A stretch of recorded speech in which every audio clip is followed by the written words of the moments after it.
Pasé años creyendo que el mundo era algo que me sucedía a mí, algo externo, fuera de mi control, lleno de circunstancias impredecibles que determinaban cómo me sentía, cómo reaccionaba e incluso quién creía ser. Y, durante mucho tiempo, eso tenía sentido, porque así es exactamente como nos han condicionado a ver la vida. Pero este razonamiento tiene un fallo profundo, un fallo que la ciencia, la biología e incluso la física moderna han comenzado a revelar, pero que aún pasa desapercibido para la mayoría. La idea de que existe un mundo exterior que controla tu experiencia podría ser la mayor ilusión que jamás hayas aceptado como verdad. Cuando empecé a darme cuenta de esto, algo me incomodó, porque si no hay nadie ahí fuera que determine lo que experimento, entonces el origen de todo reside en otro lugar, un lugar mucho más cercano, más íntimo y al mismo tiempo mucho menos explorado. Y este cambio de perspectiva no es solo filosófico, es profundamente transformador. Lo que estoy a punto de presentar no es ni una teoría motivacional ni una creencia abstracta. Es una comprensión que surge de la biología misma del cuerpo, del funcionamiento de la mente y de nuestra forma de interpretar la realidad. Y cuando esto empieza a tener sentido, ya no hay vuelta atrás a ver el mundo de la misma manera. Llega un punto en que esta comprensión deja de ser información y se convierte en experiencia. Y es precisamente en ese momento cuando todo cambia. No porque el mundo exterior se transforme, sino porque finalmente empiezas a percibir lo que siempre ha estado sucediendo en tu interior. Pasé gran parte de mi vida creyendo que el mundo era algo externo, sólido e independiente de mí. Era cómodo pensar así, casi como si simplemente reaccionara a un escenario ya preparado. Pero cuanto más me adentraba en la biología y la física, más se desmoronaba silenciosamente esta idea en mi interior. No fue una ruptura dramática, sino algo más inquietante, como darme cuenta de que siempre había estado mirando en la dirección equivocada.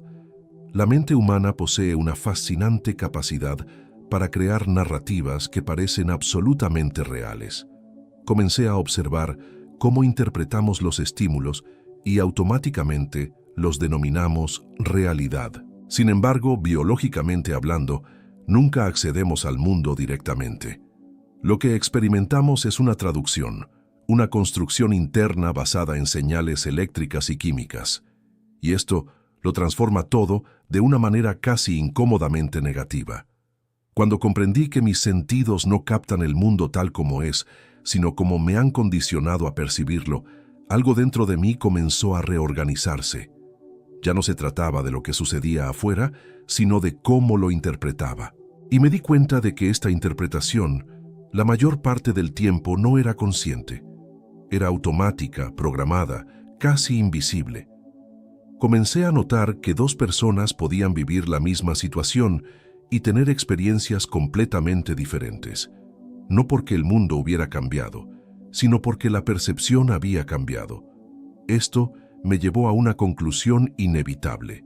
La realidad que estaba experimentando no era un fiel reflejo del mundo exterior, sino un reflejo de mi propio sistema interno. Y esto conllevó una responsabilidad que no había previsto. Al principio, esta idea resulta inquietante.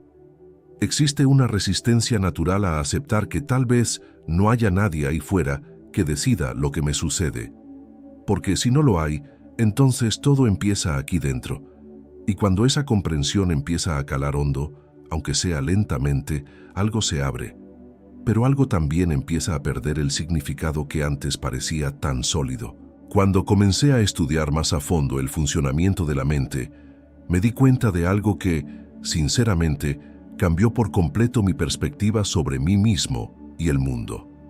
Siempre pensé que mis decisiones provenían de mi pensamiento consciente, de lo que creía controlar. Pero la biología revela algo más, algo mucho más sutil y a la vez mucho más poderoso. Aproximadamente el 95% de nuestro comportamiento diario está regido por el subconsciente. Esto significa que gran parte de mi vida estuvo marcada por programas cuya existencia desconocía. Era como conducir un coche creyendo tener el control, mientras que alguien invisible sostenía el volante la mayor parte del tiempo. Y lo más intrigante, seguía pensando que era yo. Estos programas se instalaron principalmente durante la infancia. Comencé a observar cómo un niño absorbe el mundo sin un filtro crítico, casi como una esponja. Todo lo que oí, vi y sentí durante ese periodo se convirtió en código. Frases sencillas como «la vida es dura» o «el dinero es complicado» dejaron de ser ideas y se convirtieron en instrucciones internas que se ejecutaban silenciosamente. Lo que más me impactó fue darme cuenta de que el subconsciente no distingue entre realidad y repetición. Si algo se ha reforzado lo suficiente, lo acepta como verdad absoluta, y entonces empieza a reproducirlo en el comportamiento, las decisiones, e incluso en cómo el cuerpo responde al entorno. Ya no se trataba de lo que yo deseaba conscientemente, sino de lo que estaba programado para hacer. Y cuando esta percepción comienza a profundizarse, surge una inquietud inevitable. Si el subconsciente crea la mayor parte de mi experiencia, entonces lo que llamo el mundo exterior podría ser simplemente un reflejo de estos patrones internos. Y esta idea comienza a conectar puntos que antes parecían completamente separados.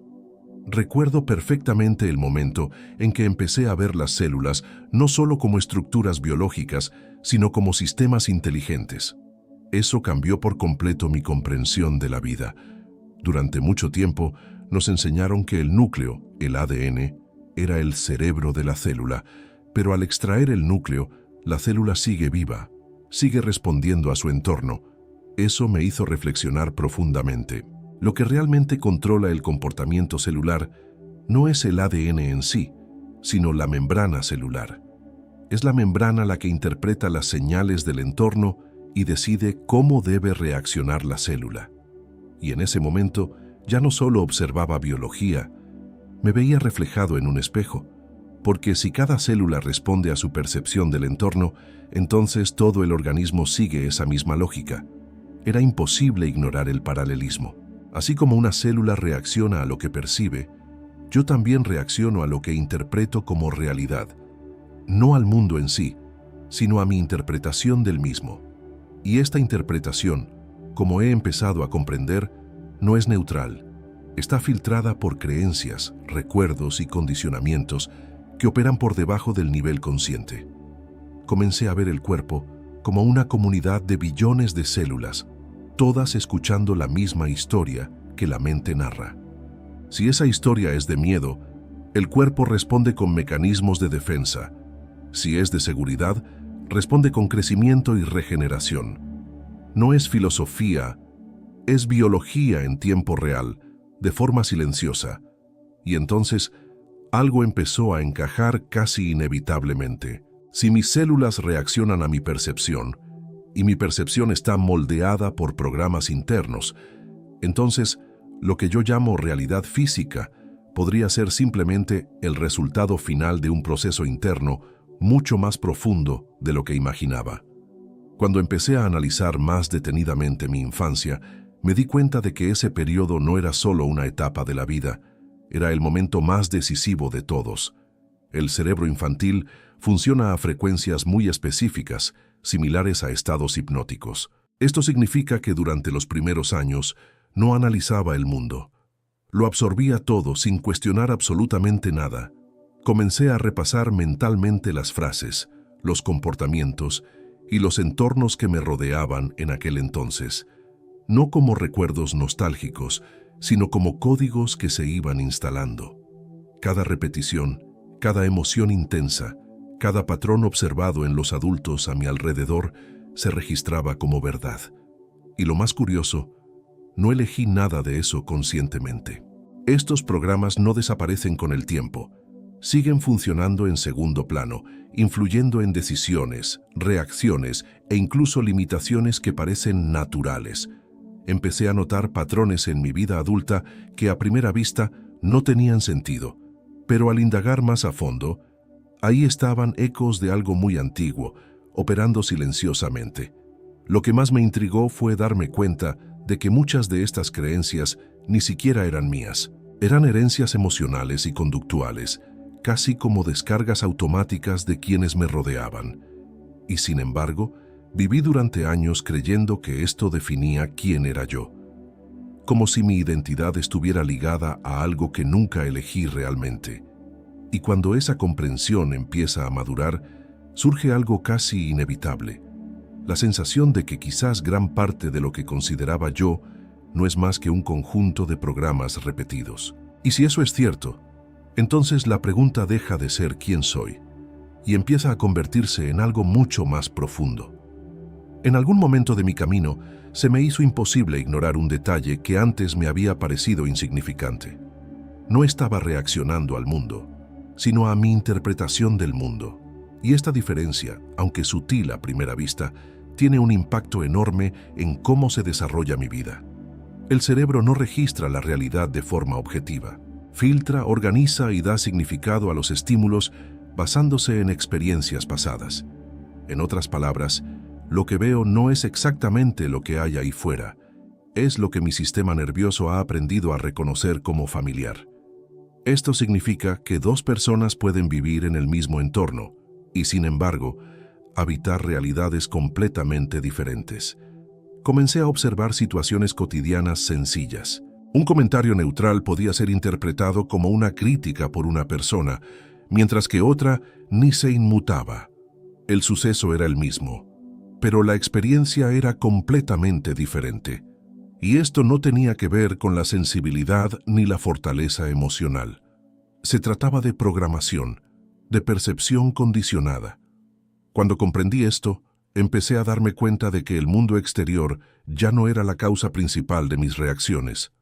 La atención se centró en mi interior, no en el sentido de culpa, sino de comprensión, porque si la interpretación surge desde dentro, entonces existe un espacio donde el cambio puede ocurrir, aunque ese espacio no sea inmediatamente accesible. Y a medida que esta idea se va aclarando, sucede algo curioso. La realidad deja de parecer fija, rígida, inmutable, y comienza a revelarse como mucho más maleable de lo que jamás imaginé. Como si lo que siempre consideré concreto fuera, en realidad, solo una construcción sostenida por algo mucho más interno. Durante mucho tiempo, consideré las emociones como reacciones inevitables a lo que sucedía a mi alrededor. Era casi automático pensar que algo externo venía primero y la emoción después. Pero, a medida que fui comprendiendo mejor la biología y el funcionamiento de la mente, este orden comenzó a invertirse de una manera silenciosa, casi desconcertante. Las emociones no son solo respuestas, son indicadores. Muestran en tiempo real qué programa está activo en mi interior. Cuando siento miedo, ansiedad o tensión, no es solo el mundo exterior el que lo causa, es mi sistema interpretando algo como una amenaza basándose en experiencias pasadas. Es como si el cuerpo revelara, sin filtros, lo que se desarrolla en mi interior. Comencé a observar mis emociones como una especie de lenguaje interno, no como algo contra lo que luchar o evitar, sino como una señal precisa. Si hay estrés, se está activando un patrón. Si hay ligereza, hay coherencia interna. El cuerpo no miente.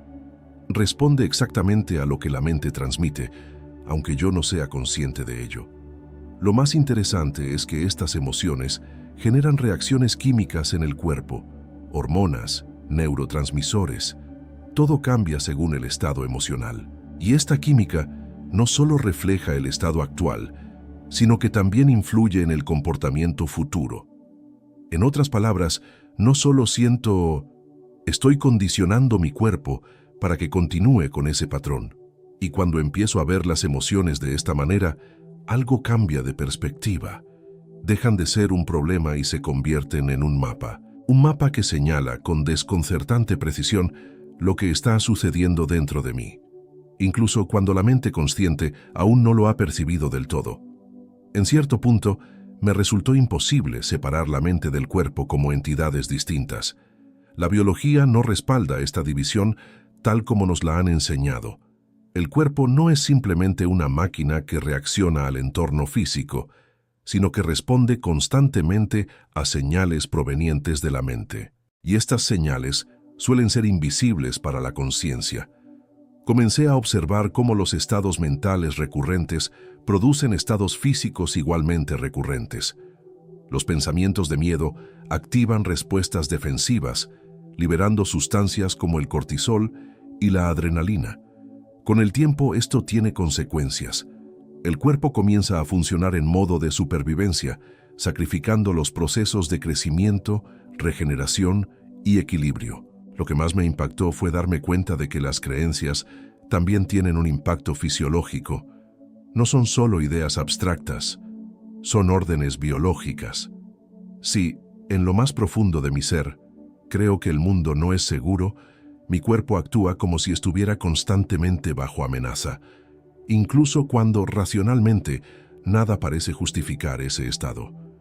Comencé a comprender que la salud no es simplemente la ausencia de enfermedad, sino un reflejo directo del entorno interno que creo. Y este entorno no se define únicamente por la dieta o el ejercicio, sino por las historias que me cuento a mí mismo, una y otra vez, cada día. Historias que dan forma no solo a mi comportamiento, sino también a mi biología. Y a medida que esta percepción se profundiza, surge una conexión inevitable con todo lo que ya ha comenzado a revelarse con anterioridad.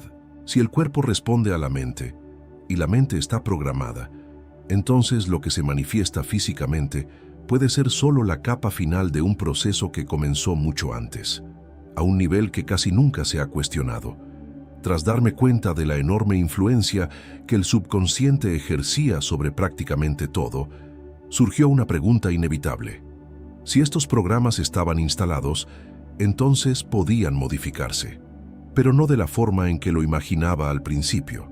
No se trataba solo de pensamiento positivo o de repetir frases vacías. Había un proceso mucho más profundo en marcha.